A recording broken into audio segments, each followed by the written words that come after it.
What's up, guys? I'm excited to do a response to an open tag that I originally found out through Steel City Knives' channel.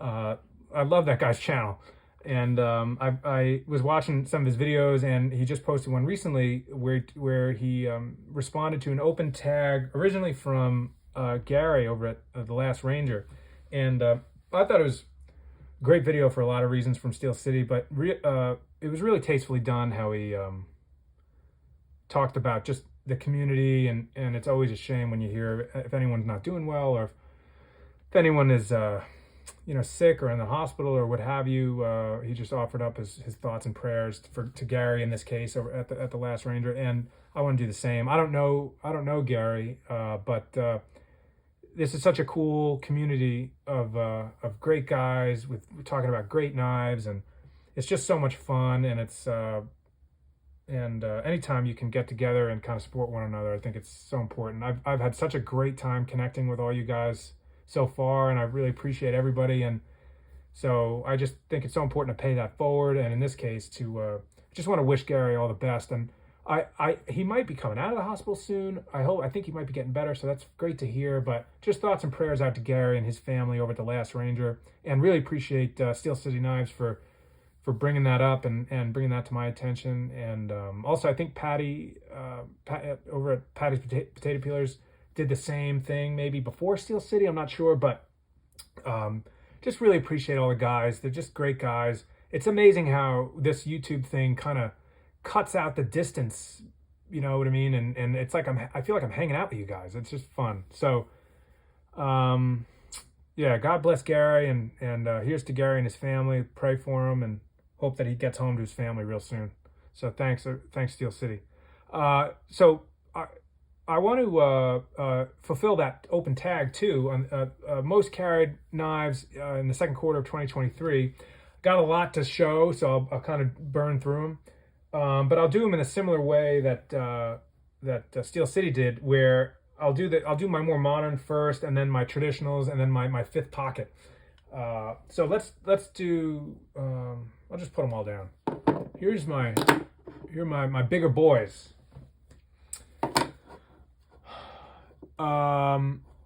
Which one should I say? So we got Cold Steel 8010, Cold Steel Code 4, and a Spyderco Max 2 lightweight. Let's do this one.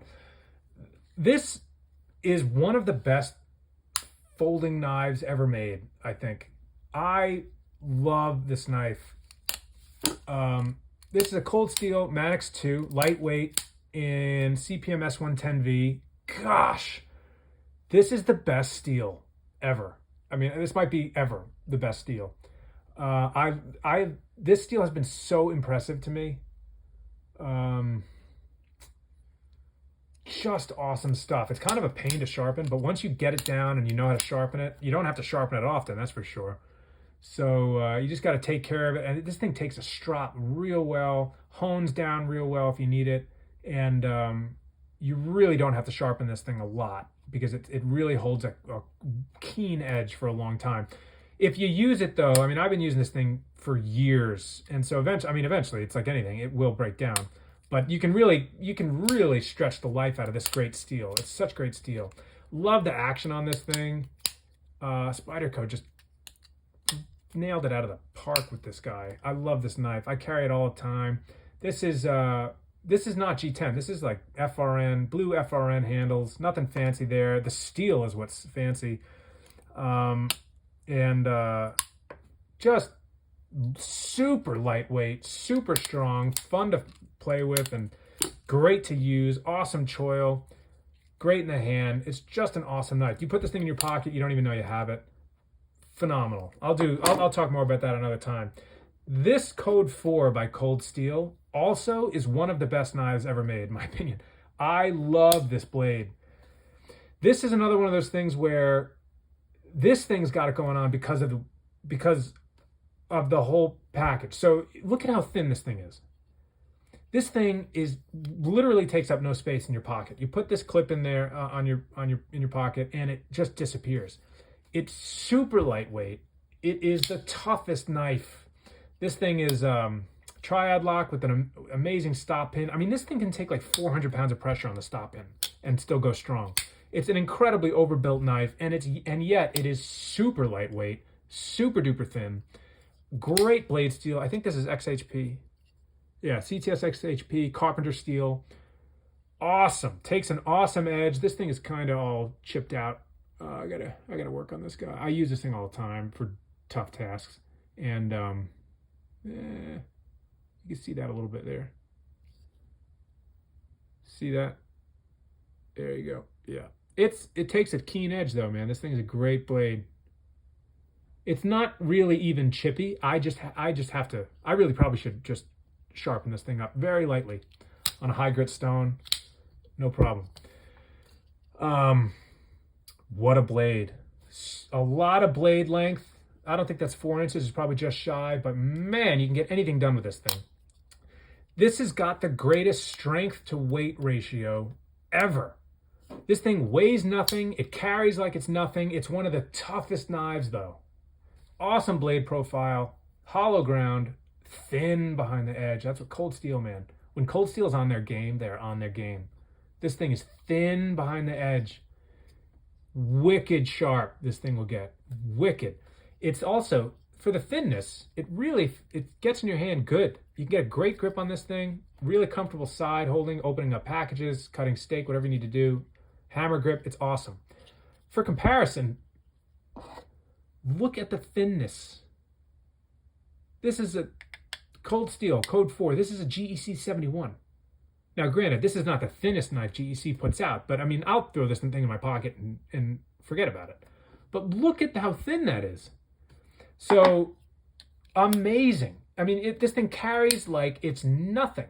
And yet, this is an incredible tool. Incredible tool. So, that's that. The Cold Steel AD10. You know who turned me onto this blade was Kevin Cleary. Canadian dude, awesome knife channel. Kevin Cleary, one time or another, said, like, look, if you're into cold steel and you want to pick up one knife from them, pick this thing up. Andrew Demko designed it. Awesome blade. CPM, CPM S1, S35 VN. Amazing steel. Cold steel does an amazing job. Look at the machining on that blade. Look at the swedge. Great edge on this thing. Amazing action. This thing also triad lock. This thing, if you could imagine, it's tougher than this knife. This thing, I don't know how many pounds this thing can take on the back end of that stop pin, but good grief. This is the strongest lock in the game. And for that, look at the action. This thing falls closed. Beautiful. The G10 on this thing is so nice. It really fills the hand. It's got to be one of the most comfortable knives to put in your hand. And I'll say too, the aluminum liners are amazing. People were complaining about the aluminum liners. Some people were like, I don't like aluminum. Why not titanium or even steel or whatever? And I think they did such a great job with this because the fit and finish, first of all, is perfect. I mean, this knife is really well put together. But aluminum is what you want because this thing would be too heavy if it had steel liners in there. As it is now, it looks like it's too heavy, but it's really not. It's really not too heavy. And I think it's because of these aluminum liners. I think they look great. I think they machined them well. They do not have, they're not milled out. They don't have lightning cuts in them. So they're not milled out, but they don't need to be. It's aluminum. It's lightweight. It's way lighter than steel. And it really cuts down on the weight of this thing, adds strength to the overall design, and they look awesome. I just think they nailed it out of the park with this. I love this blade so much. So that's that. Let's get these out of the way. Next. Let's see. Let's do this. We're going to do this. We're going to do this. We're going to do this. And they'll have two runner-ups. We'll do this guy, and we'll do this guy. These blades just make me happy. These things will do pretty much anything you need, and they're just so delightful to carry, and well-made, and beautiful, and just awesome. Just amazing. So what do we have? So these are my runners up. So I'm already cheating. I'm sorry about that. These three probably were the most that I've carried of late. This is no stranger to the channel.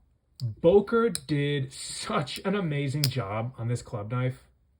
Those guys in Solingen are awesome. They know what they're doing, man. I'll give them that. This is such a great knife. Really, every single time I put this in my hand, I'm like, wow. This is a phenomenal pocket knife, especially for the money. I've said a lot about this knife already. I'll do another update video on it. I love this knife. This thing goes with me everywhere. I've been carrying this thing probably the most recently because I just love it that much. Bakery Wizard, man. That dude over at Bakery Wizard turned me on to this thing. Great. I carry it in this slip. Love that slip. Well, let's get the slip out of it. Anyway, next, GEC 71. This thing has been my standby for literally since 2015. I mean, I've used this thing for anything, and it just keeps on kicking. The spring is as strong as the day I got it. Awesome blade profile. You can do anything with that. Really thin behind the edge. It's great grip, perfect size, nice side holding, cut steak, open mail, open packages, cut string, fix a toy for one of the kids. I use this as a screwdriver, which I probably shouldn't. I just use this thing for all kinds of stuff, and it just asks for more. Love it. Case, large Stockman. This one is such a nice knife. There's something just, it's so big and beefy, but there's just something so amazing about this knife. It's just that classic Stockman. It's got this huge clip point blade, carbon steel, which I love. Love it. Takes an awesome patina, really nice edge. Sheep's foot, great grip for opening up packages or draw cuts. And spay blade for back in the day when the men were men and the sheep were scared. Apparently, this would be used to castrate your animals. I can't imagine wanting to do that with this knife, but hey, that's when men were men, you know? Anyway, awesome blade. Love this blade. And then my two runners up are this Rosecraft knife. I don't want to get too much into this Rosecraft knife because I want to make a separate video on it, but this thing, I forget what the name of this is called. But this is the RCT001 in D2. I think they're all in D2. Wow. I love this knife. I think Rosecraft is doing some amazing work for the money. This thing was, I don't know how much this was. It was like 40 bucks maybe. Some of their blades, like the Lucahassi Jack, are like 65, which I still think is great. I mean, they're great knives. But this for the money, it's just amazing. Really nice edge. Love the blade shape. It's a beautiful design. Smooth white bone, patinas with use. I love that. Flush pins. Amazing. Love the design too with the white, and this is all steel. So we got steel bolsters, steel liners, steel backspring, lined on the bolsters. Very tastefully done. Walk and talk on this thing is a monster. A 9 easily. You're not pinching this thing open. You've got to use the nail nick. But really well done. Look at the termination of the backspring there. Look at that centering. Dead on. This thing cost like 40, 45 bucks maybe, I forget. Awesome knife. Awesome. You gotta be careful too, this thing, man, because this blade is the blade is very sharp, and the spring on this thing is like a bear trap. If your finger gets caught in there without this thing going fully to half stop, I mean, that will like mess up your day. It won't take your finger off maybe, but it'll mess up your day. So it's great because this is a very strong into half stop. Very nice. Really well done in there. It's safe. And a nice pull out open. Really, really good. Just a great blade. Rosecraft blades are really putting out good stuff. So that's exciting. And almost last. This is my 66 calf roper GEC. One of my most nostalgic knives. I think that this knife is so well done. It's a cool 3.5 inches, nice and pocketable. 2-blade, secondary pen blade, razor sharp, awesome clip main, really well done. Nickel silver bolsters, nickel silver hot dog shield, pinned in there perfectly into that Gabon ebony. Steel City Knives did a really cool video recently. What was the name of that video of the knife? He was showing off an awesome looking knife, and UK based, I think, and UK based knife. And he mentioned that ebony is on the endangered species list. I did not know that. I don't know if that's a new thing or if that's been that way, but it's a shame because, I mean, it's beautiful. This ebony is really, really beautiful. That was a great video he did. Going into a little bit of that. It takes a long time for the ebony to mature, to I think for the wood grain to become so dense like this, or I forget what he was saying, but great video. Really recommend checking his channel out and checking out that video. But I just love this knife, man. I think it's just so much fun. So pocketable. Not too small that you can't do anything with it. Just the right size. And finally, the fifth pocket. I love the fifth pocket idea. I don't know if this is like a new thing or if it's a UK thing, or did I just miss it in the States? But I don't call it a fifth pocket knife, but I am fully on board, and I'm going to start calling it a fifth pocket knife because these things are great. They're just, you could throw them anywhere, and you know, like Patty's Potato Peel says, I mean, if this is the only thing you had, you could do 95% of what you needed to do in a day with this thing. You know what I mean? It's small, but you could get it done. Listen to the walk and talk on this case. Peanut. You hear that thing? Awesome. Awesome half stop. Great knife. Transitions on this thing are non-existent. Really sweet knife. Case Peanut. Also, this knife is amazing. I love this knife so much. This is a old timer put out by Ulster. Made in the USA. What is the this is a Muskrat. This is a Stockman Spay blade. I think it has the we get a secondary pen here. Just a really nice knife. What is the model number? Oh, here we go. 580T. See that? I very much recommend you picking up one of these knives. These knives, I think you can still get them off eBay for a very reasonable price. It's like saw cut Delrin, but it's really well done. Very small, but it's really beautiful. The jig Delrin is really nice. Really nice back springs. Look at that. Transitions to cover to bolster are just perfect.